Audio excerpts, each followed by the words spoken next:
बच्चों, आज हम लोग मलेथा की गुल पाठ के प्रश्न उत्तर को पढ़ेंगे। पहला प्रश्न है, मलेथा के खेत बंजर क्यों पड़े रहते थे? तो पानी के अभाव में मलेथा के खेत बंजर पड़े रहते थे।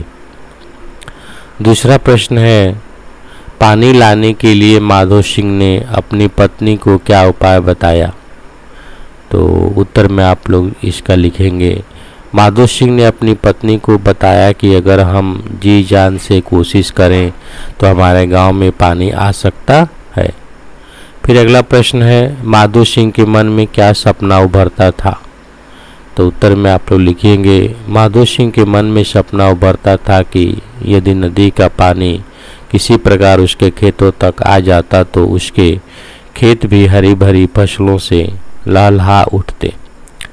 फिर अगला प्रश्न है, सपना पूरा करने के लिए माधो सिंह ने क्या प्रतिज्ञा ली? तो उत्तर में लिखेंगे आप लोग, माधो सिंह ने प्रतिज्ञा की, जब तक मेरे शरीर में रक्त की एक बूंद रहेगी मैं अपने गांव मलेथा तक गुल निकालकर पानी लाने का प्रयास करूंगा। मैं तब तक चैन की नींद नहीं सोऊंगा जब तक मलेथा के एक एक खेत का पानी नहीं आ जाता।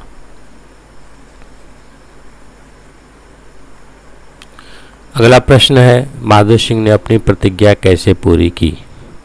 तो उत्तर होगा, माधो सिंह ने अपने सपने को पूरा करने के लिए इस कार्य में जुट गए। कुछ समय पश्चात उन्होंने काफ़ी गहरी सुरंग खोद ली। माधो सिंह के साहस और धैर्य को देखकर गांव के लोग भी उनके साथ उस कार्य में लग गए।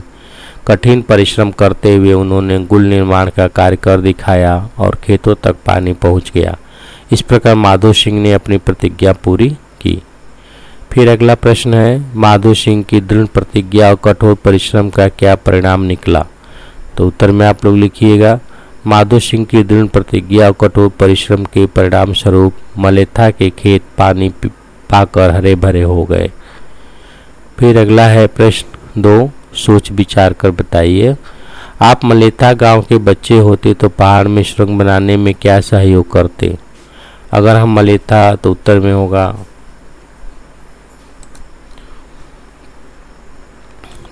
होगा, अगर हम मलेथा गांव के बच्चे होते तो हम भी सुरंग बनाने में पूरा सहयोग करते। पत्थर न तोड़ पाते तो हम भी उसे ढोने में अवश्य मदद करते। ख है, आपके आसपास कहाँ कहाँ जल बर्बाद हो रहा है सोचिए और जल की बर्बादी रोकने के उपाय भी बताइए। इस छात्र अपने पास पड़ोस के अनुभव को लिखें। इसको आप अपने मन से लिखिएगा, कहाँ कहाँ पानी बर्बाद हो रहा है। ठीक है। अगला है भाषा के रंग। पाठ में एक वाक्य आया है, मैं तब तक चैन की नींद नहीं सोऊंगा जब तक मलेथा के एक एक खेत तक पानी नहीं आ जाता। ऐसे 3 वाक्यों की रचना करें जिनमें तब तक और जब तक शब्दों का प्रयोग हुआ हो। रचना करना है इस प्रकार में जिसमें ये शब्द आए हैं। तो पहला हो सकता है, जब तक मेरे शरीर में रक्त की एक भी बूंद रहेगी तब तक इस कार्य को करता रहूँगा। दूसरा होगा, जब तक मेरे शरीर में जान है तब तक मैं डाकुओं को गांव में घुसने नहीं दूंगा। इसी प्रकार एक और बन सकता है, जब तक हम जीत नहीं जाते तब तक हमें मैच पर पकड़ बनाए रखना होगा। फिर इस प्रकार से है अगला प्रश्न, ये शब्दार्थ दिया है। नीचे लिखे शब्दों को उदाहरण के अनुसार लिखिए। उत्साह का अर्थ होता है उत्साही, साहस का होगा साहसी, बलिदान का बलिदानी, पराक्रम का होगा पराक्रमी, परिश्रम का होगा परिश्रमी, उद्यम का होगा उद्यमी। ये क्या है? तो नीचे लिखे शब्दों को उदाहरण के अनुसार लिखना है। शब्द का उदाहरण के अनुसार लिखा गया है। फिर अब आगे चलेंगे। नीचे लिखे शब्दों में संज्ञा शब्द छांट कर लिखिए।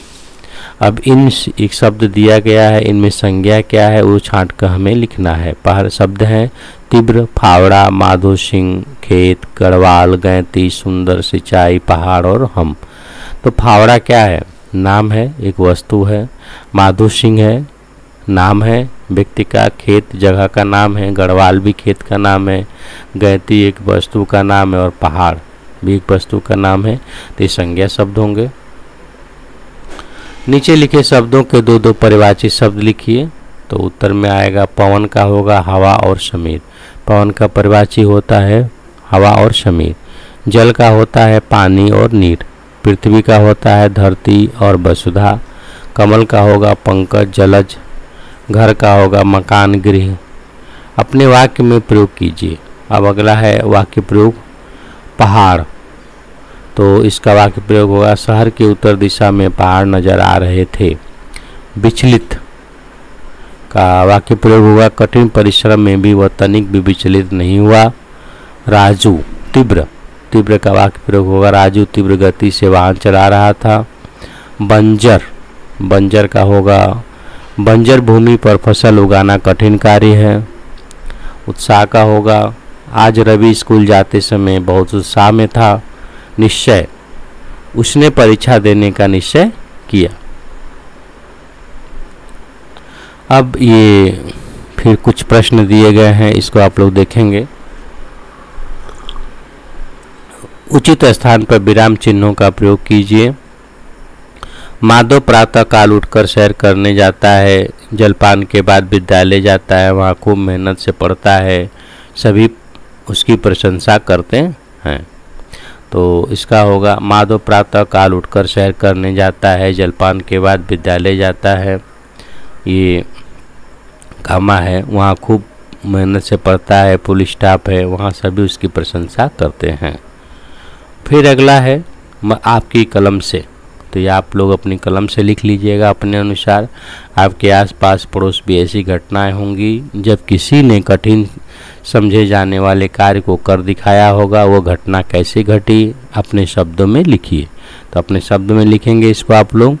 मलेथा की गुल की कहानी को संक्षेप में अपने शब्दों में लिखिए। अब पूरी कहानी का एक संक्षेप यहाँ है 4-5 लाइन में। मलेथा नामक गांव में माधो सिंह नाम का एक युवक अपनी पत्नी के साथ रहता था। उस गांव के दोनों ओर नदी बहती थी, किंतु दोनों ओर से पहाड़ से घिरा होने के कारण पानी के अभाव में खेत बंजर पड़े रहते थे। माधो सिंह के मन में सपना उभरता कि काश किसी प्रकार नदी का पानी खेत तक आ जाए और खेतों में फसल जा सके। यह बात उसने अपनी पत्नी को बताई। ठीक है, ये कहानी हो गया। इस प्रकार चैप्टर समाप्त हुआ। धन्यवाद।